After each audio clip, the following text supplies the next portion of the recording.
मैं स्वामी प्रणवानंद सिद्धाश्रम से, हमारे गुरुदेव श्री शक्तिपाताचार्य महामंडलेश्वर श्री स्वामी नारदानंद जी महाराज परमहंस, ये जो आश्रम की स्थापना, सिद्धाश्रम की स्थापना हमारे गुरुदेव के द्वारा हुई है, महाराज जी स्वामी नारदानंद जी महाराज जी के द्वारा। और लगभग 92 का सिंहस्थ हम लोगों ने यहाँ किया। उसके पहले इसकी स्थापना हो चुकी थी। उसके बाद धीरे धीरे आश्रम का निर्माण हुआ। फिर 2004 में महाराज जी ने यहाँ पर पारद शिवलिंग की स्थापना की।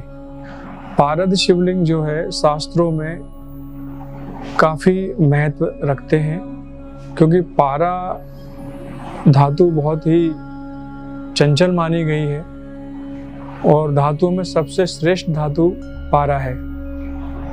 शास्त्रों में तो यहाँ तक भी कहते हैं कि 12 ज्योतिर्लिंग से जो फल आपको प्राप्त होता है वो सिर्फ पारद शिवलिंग के दर्शन मात्र से ही हो जाता है।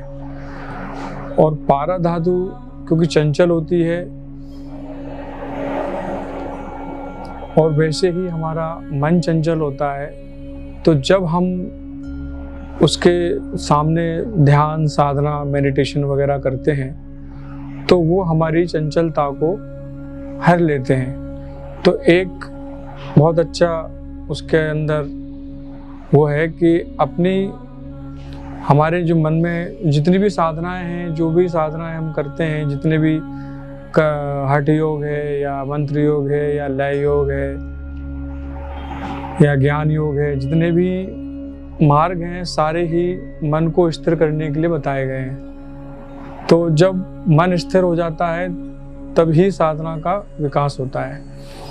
तो जब हम पारद शिवलिंग के सामने ध्यान, मेडिटेशन करते हैं तो वो ऑटोमेटिक हमारे मन को एकांत और एकाग्र बना देते हैं। ये जो शिवलिंग है लगभग 2500 किलो मतलब 2.5 टन का वजन का है और ये विश्व का सबसे बड़ा पारद शिवलिंग माना गया है। शक्तिपात जो आप जो सुने होंगे, कुंडलिनी शक्तिपात के आचार्य हैं और यहाँ पर वही साधना चलती है। कुंडलिनी शक्तिपात की साधना यहाँ पे चलती है और उसी की महाराज जी हमारे गुरुदेव दीक्षा देते हैं। और देश विदेश से यहाँ पर लोग आते हैं, देश से आते हैं, विदेशों से आते हैं। और महाराज जी भी काफ़ी जगह आश्रम बनाए हुए हैं। वेनेजुएला है, ब्राज़ील है, जर्मनी है, बेल्जियम है, इंडिया में भी है, ऋषिकेश है, अपने उज्जैन है। तो ये सब साधनाओं के लिए आश्रम बनाए हैं और धर्म का प्रचार प्रसार होता है इन आश्रमों से। विशेष रूप से शक्तिपात की साधना होती है। कुंडलिनी शक्तिपात, जिसको आप कुंडलिनी कहते हैं, हमारे अंदर इस शरीर के अंदर विराजमान होती है कुंडली, उसको महाराज जी अपने संकल्प के द्वारा शक्ति को जागृत करते हैं और उसकी फिर धीरे धीरे यहाँ पे ध्यान, मेडिटेशन, यहाँ पे भक्त लोग आते हैं और शिविर लगता है। साल में 2-3 बार शिविर लगता है। उसमें साधक लोग देश विदेश से आते हैं और वो यहाँ पर रुककर अपने अपने साधनाएं, जो जैसा गुरुजी बताते हैं वैसी साधनाएं करते हैं। तो उसमें गुरुजी का सत्संग भी होता है, मेडिटेशन भी होता है, योगा भी होता है और आसपास का ब्रह्मांड भी रहता है, सब मंदिरों का। यहाँ पर जो है, चूँकि मैंने आपको बताया है पारद शिवलिंग है, पारद शिवलिंग का ध्यान करने से, पारद शिवलिंग का मनन करने से, पूजा करने से समस्त प्रकार के कष्टों का नाश होता है। उसके जल चढ़ाने से, उनके ऊपर जल चढ़ाने से समस्त प्रकार के रोग, व्याधि सारी अपने आप ही दूर हो जाती है। इतना मान्य है, क्योंकि पारद शिवलिंग मतलब सुख दुख में हमेशा साथ देने वाले हैं और समृद्धि देने वाले हैं पारद शिवलिंग। इसलिए लोग यहाँ पे आते हैं और ध्यान, मेडिटेशन और अभिषेक वगैरह सारी पूजाएं होती हैं यहाँ पे। तो उससे काफ़ी लोगों को लाभ होता है। जैसा गुरुजी आदेश करके जाते हैं उसी हिसाब से हम लोग उसको आगे बढ़ाते रहते हैं। सुबह ध्यान चलता है, और योगा चलता है। और जो भक्त लोग हैं उनके आवास का यहाँ स्थान है, जो आते हैं भगत लोग यहाँ रहते हैं।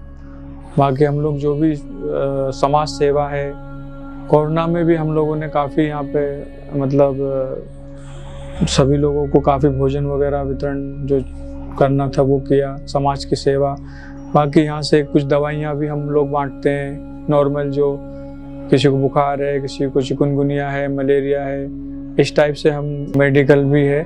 इस आयुर्वेदिक दवाइयाँ सारी हम खुद बनाते हैं यहाँ पे, और खुद आसपास जो जिनको ज़रूरत होती है उनको निःशुल्क वो वितरण करते हैं।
मैं तो आप सभी से यही निवेदन करूंगा कि आप सभी लोग उज्जैन आएँ।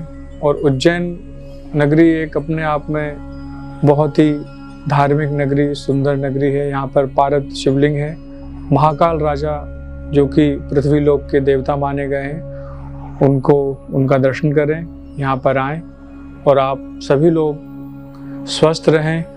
हमारी यही आप सभी को मंगल कामना है। हरि ओम तत्सत। जय महाकाल।